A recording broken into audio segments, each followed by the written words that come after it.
Welcome to On the Ballot with Ballotpedia, where we take a closer look at the week's top political stories. Ballotpedia connects people to politics by providing neutral, nonpartisan, and reliable information on our government, how it works, and where it's headed. I'm Victoria Rose, and thanks for being with us.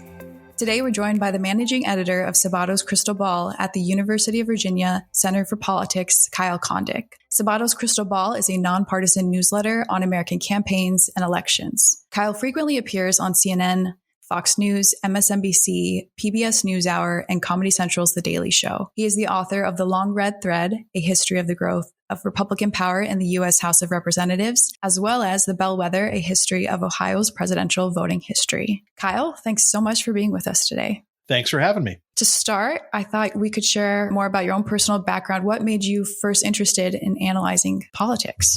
I didn't really get into elections until I was in college, and I graduated 2006 from Ohio University. I studied journalism there, and I worked at the newspaper there. And I think, like a lot of people in my general age range, I sort of really got into it during the 2004 presidential election, George W. Bush's reelection against John Kerry. And so that was just sort of a big kind of mile marker on my own sort of development as someone who was interested in politics. My first job out of college was at a small newspaper in New Philadelphia, Dover, Ohio, just about an hour south of Cleveland. That's where I'm from, the Cleveland suburbs. And that year there was a big House race going on in that district, which was some of Eastern Ohio, with Zach Space, a Democrat who ended up winning in the 2006 wave election that year, defeating Joy Padgett, although that was the seat held by Bob Ney, who had to sort of resign under a legal cloud. And so that was sort of a big election that year that I got to cover right out of college. And I ended up sort of going, I went with Space and his delegation basically to Washington to go over there for the swearing in. I was in the chamber for when Nancy Pelosi first became speaker, which was kind of a cool thing. And so I've really been kind of into it ever since then. Prior to college, I was always interested in history, particularly like World War II. And through that, you sort of get to know more about like Winston Churchill and Franklin Roosevelt, who were figures that I always kind of respected and wanted to know more about. And so that also, I think, made me a little bit more interested in politics, but I wasn't really raised in particularly political family. And I didn't really get into this stuff until college. And I got the job at the Center for Politics in 2011. I previously worked for Richard Cordray, who was the Democratic Attorney General of Ohio. He was just in for 2 years, won a special election in 2008, and then lost re-election in 2010. So I went to go work at the Center for Politics. After that, I've been there ever since, based first in Charlottesville down on the UVA grounds. And then for most of my time, I've been telecommuting from Washington. And for our listeners who might not be familiar with Sabato's Crystal Ball, could you explain a little bit about the work you all do? Yeah. We are a free newsletter. We come out at least once a week, usually twice a week. It's free to sign up at centerforpolitics.org/crystal ball. And we talk about, House elections, Senate elections, governors, presidential elections. We try to handicap the races throughout the election cycle. And we've been going for basically 20 years. And even before that, my boss, Larry Sabato, has been around for a long time, professor at University of Virginia, our director at the Center for Politics. Larry was sort of known for analyzing elections, for forecasting elections, and that kind of grew into the Crystal Ball Center for Politics. And so I've been the managing editor for many years, although again, the Crystal Ball does predate me, but we just write about and analyze this stuff all the time. And, Ballotpedia is frankly one of the resources that we end up looking at for various things. There's so much information on the site. Yeah, it's a mutual partnership. I mean, Ballotpedia obviously cites Sabato's Crystal Ball in our articles. So yeah, and we, we're one of the groups that issues, race ratings. So toss up leans Democratic, leans Republican, et cetera. The Cook Political Report is also known for that. Inside Elections, the former Rothenberg political report, is also sort of known for that. And so I sort of lumped the three of us sort of together as sort of the groups that are sort of most similar. And then like 538 and others will do sort of like poll-based projections and modeling. Our ratings are sort of more qualitative, but if you're looking for information about, who may be favored or not favored in elections, those are all places that, again, we sort of operate in that larger kind of elections ecosystem. So we're going to jump into some of this analysis that you've recently published. On this podcast recently, we discussed the 2024 presidential race, and we kind of looked at how the number of declared candidates is trailing behind previous presidential cycles. In one of your recent articles, you cite the Real Clear Politics national poll average that shows former President Donald Trump and Florida Governor Ron DeSantis together garnering 75% of the total support. Do you think that polling number can explain why fewer candidates have declared? I think there are a number of factors. I think that there have been some. I mean, DeSantis is not actually a candidate yet, although he's certainly behaving like one. He's got a book out. He's been traveling to a lot of places frequented by people who run for president. He was just at the Reagan Library in Simi Valley, California, which is a frequent sort of forum for prominent Republicans. But I think that there are a number of people who are thinking about running, but Donald Trump announced very early, right after the midterm, that he was running, to try to run to win back the presidency. And so, Trump may be crowding out some folks. I think there are also some people who didn't want to necessarily get in because they didn't want to be the first mover and sort of attract Trump's attention. Nikki Haley is sort of the only other really prominent Republican candidate who is running, someone who's been a governor and ambassador to the United Nations. There are a few other Republicans running, but they're not as they don't have the sort of obvious kind of backgrounds that Trump and Haley do.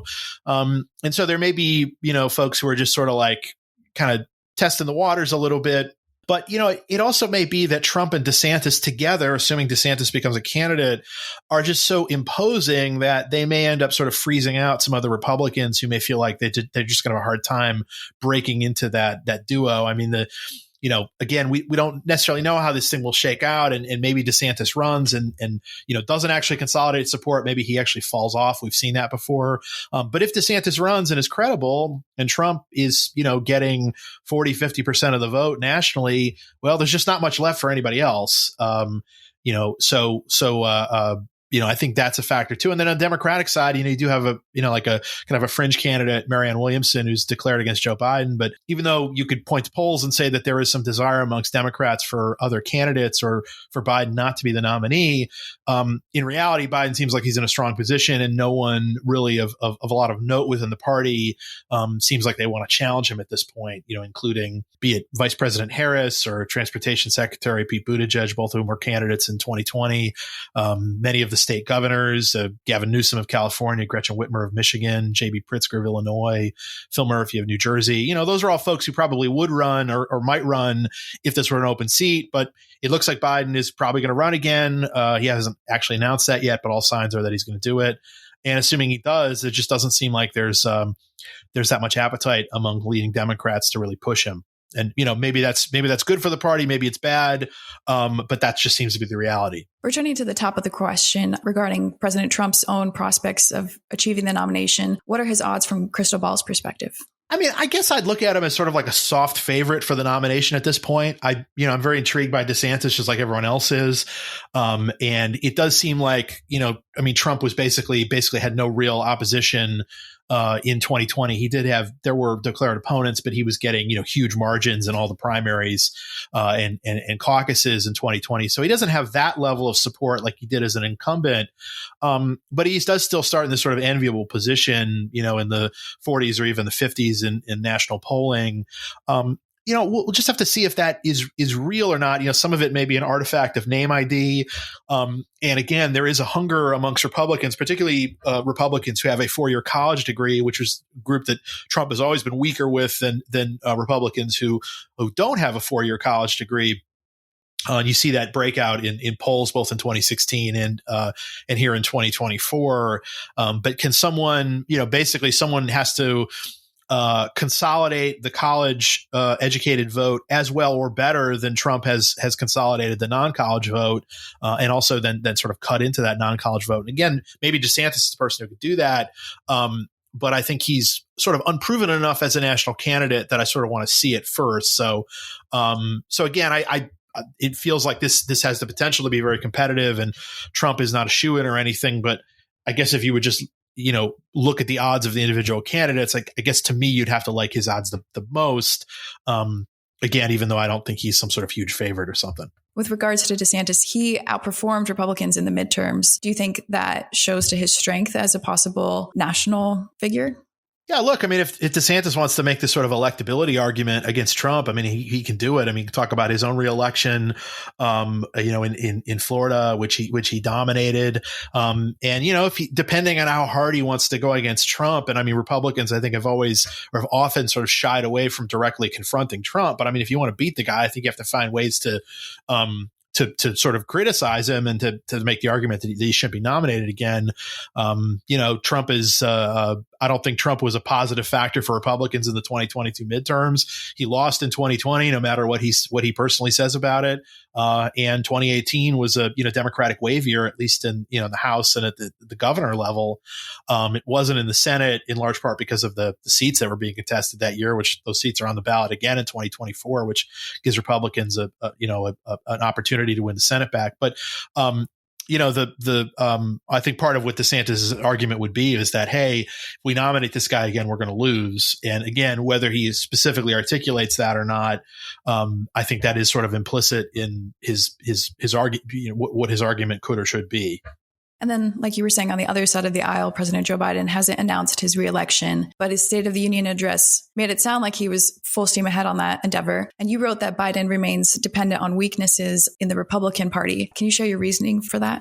Yeah, Biden's approval rating, it's not horrible. It's actually a little bit better lately, but his approval is like 44% in aggregate. His disapproval is still a little over 50. And I think that if this election were more of a referendum on Biden, I think there's probably a decent chance he would lose. But of course, these elections, particularly presidential ones, are not referendums, they're choices. And I think that, unless Biden can get his approval, over 50, I think he's dependent, at least in some degree, by getting at least a small number of people who maybe somewhat disapprove of his job performance. And, Democrats did okay with that group in 2022. They also did okay with independents, despite some challenges, despite the, the usual penalty that the president's party pays in a midterm.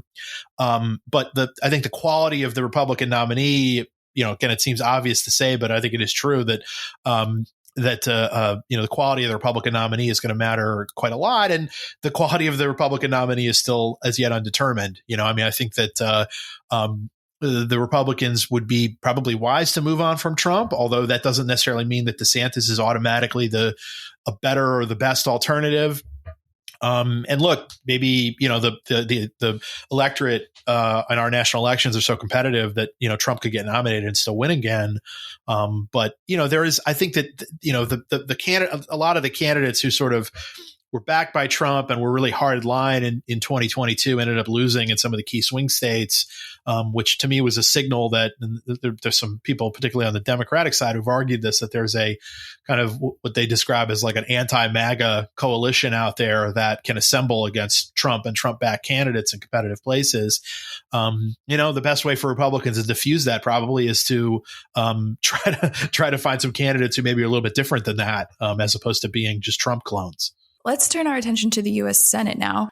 You've been really interested in how well incumbents in general, and especially in the Senate, have been performing. In another recent article, you noted that no sitting senator has lost a primary in any of the last 5 regular elections. Why do you think incumbent senators have been surviving their primary challenges so consistently? It is interesting that is the case. I mean, again, it's pretty rare, historically speaking, for senators to lose renomination, although it was a little bit more common, in the past than it is now. Incumbents do still have, kind of name ID advantages. They typically have money advantages. The challenge, you need to draw a strong challenger who can really articulate a strong case against the sitting incumbent. But it's just interesting that even on the Republican side, where there seems to be just sort of a more kind of anti-establishment feeling and more of a desire for outsider candidates, that even those kinds of challengers aren't really necessarily finding a ton of traction, at least against incumbents. We did have this sort of spasm of kind of anti-incumbent activity in 2010 and 2012, but it hasn't necessarily been a strong trend going forward here. Now, I would say that Republican primary voters in open seat elections have still been maybe inclined to make sort of anti-establishment choices, or maybe to go with who Trump has backed over sort of a more standard issue Republican. I think the Pennsylvania Senate primary in 2022 is a good example of that, where Dr. Oz, Mehmet Oz, the TV doctor, ended up winning very close over Dave McCormick, who was a business guy and sort of a more, again, sort of standard issue Republican. And, frankly, that's one of the choices the party made that probably wasn't a good one, although it's not, you can't just necessarily assume that McCormick would have won in 2022. He very well may have lost too, so you do see that sort of anti-establishment, sort of desire for outsider candidates and Republican primaries still, but it hasn't translated really to a whole lot of action in primaries. And again, it's we just haven't really seen, at least in regular election cycles, the incumbents lose recently, even though there have been some high profile challenges really on both sides. And looking ahead, there are a lot of interesting races in the Senate coming up. I grew up in Arizona. The Arizona Senate race is going to be pretty interesting in 2024. What are some other races that you're intrigued by, Senate races? So there are only 5 senators out of the 100 now who represent states that their party did not win in the 2020 presidential election. There are just 2 on the Republican side, Susan Collins of Maine, who won in 2020, and then Ron Johnson of Wisconsin, who won pretty narrowly in 2022. So the Republicans aren't defending any of their, either of their Biden won seats in this election, and really the Republicans aren't defending really all that many competitive races at all. But then on the Democratic side, I think you naturally look at the 3 Democrats that hold Trump won states, Ohio with Sherrod Brown, Montana with John Tester, and Joe Manchin in West Virginia. There's been a growing kind of correlation between the Senate and presidential races over time. And those 3 states, particularly Montana and West Virginia, seem certain to vote Republican for president. Ohio very likely will too, given that it has moved right in recent years. And so all 3 of those candidates, if they run again, Manchin has not announced yet, but the other 2 have. They're going to need, to attract some crossover support in order to win.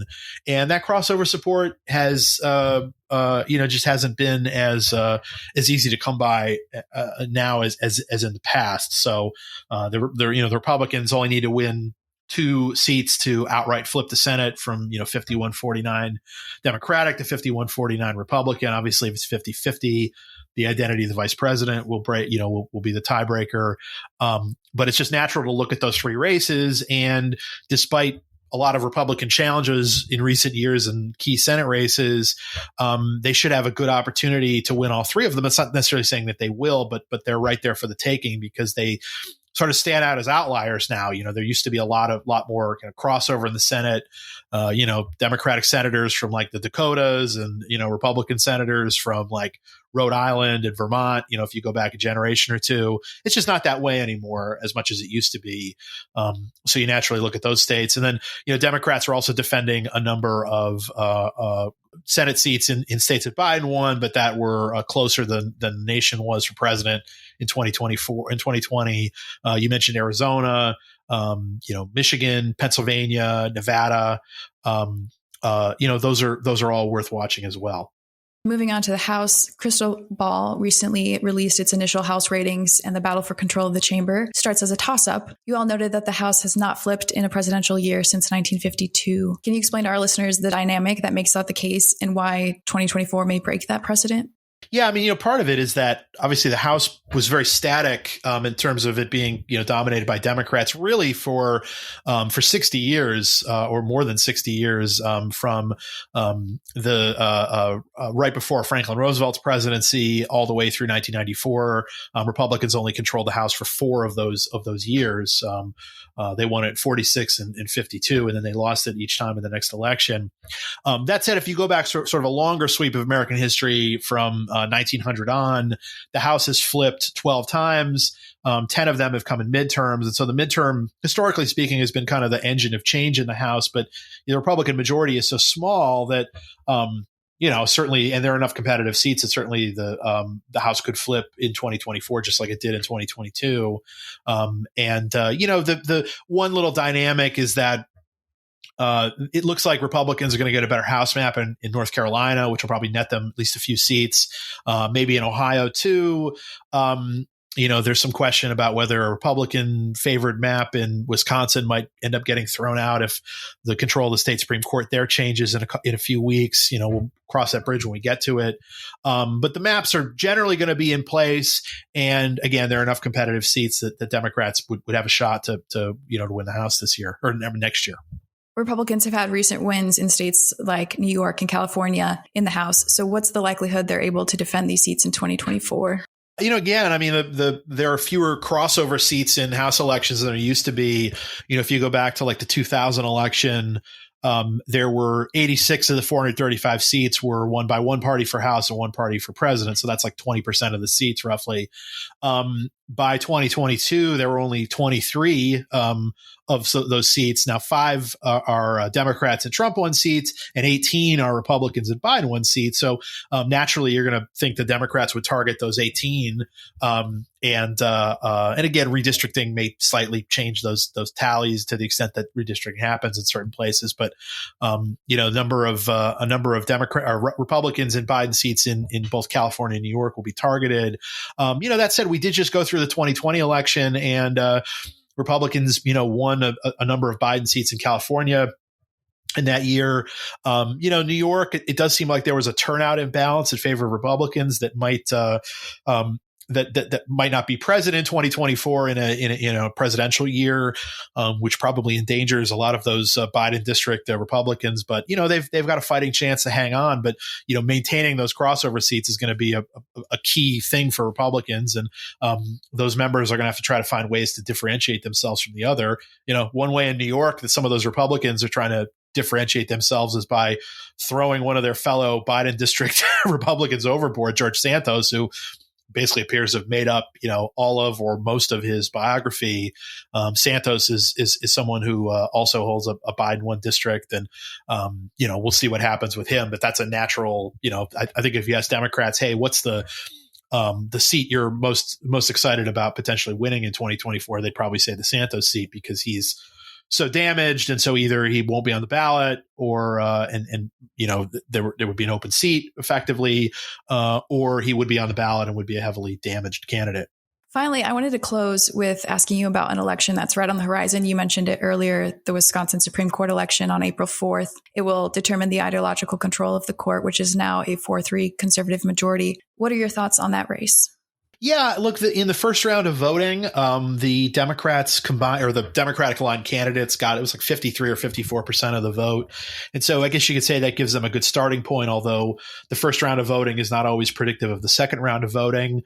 Sometimes the second round of voting has been skewed because it would coincide with a presidential primary. And so, you had Republicans win a state Supreme Court race in 2016 that coincided with with better turnout on the Republican side, and then 2020, the Democrats were the ones who won, in part because their presidential primary was more competitive. We don't have that as a factor. There's no presidential primary this year. There are ballot measures on the ballot. Do you think that would factor into it? Yeah, I mean that could impact the turnout mix a little bit. It looks like it's probably by when it's all said and done, this is going to be the most expensive state Supreme Court race ever, and so that that level of spending matters too. But I think it feels like a pretty big and significant election. I'm not exactly sure when this is coming out, but we're going to be doing a piece in the Crystal Ball that comes out on Thursday morning about state Senate races all across the country in 2024. So if you're curious about that topic, that'll be addressed in the Crystal Ball. Well, thank you for joining me today and sharing your insights. Ballotpedia, like I said, is a huge fan of Sabato's Crystal Ball. So thank you for all the work you do. One of our sources for that Supreme Court piece is Ballotpedia. So that's great. We use you guys quite a lot. So anyway, thanks for having me on. And for our listeners, you can check out more of Kyle's analysis by clicking the link in our show notes, and make sure you subscribe to On the Ballot wherever you listen to podcasts. I'm Victoria Rose. Thanks for listening.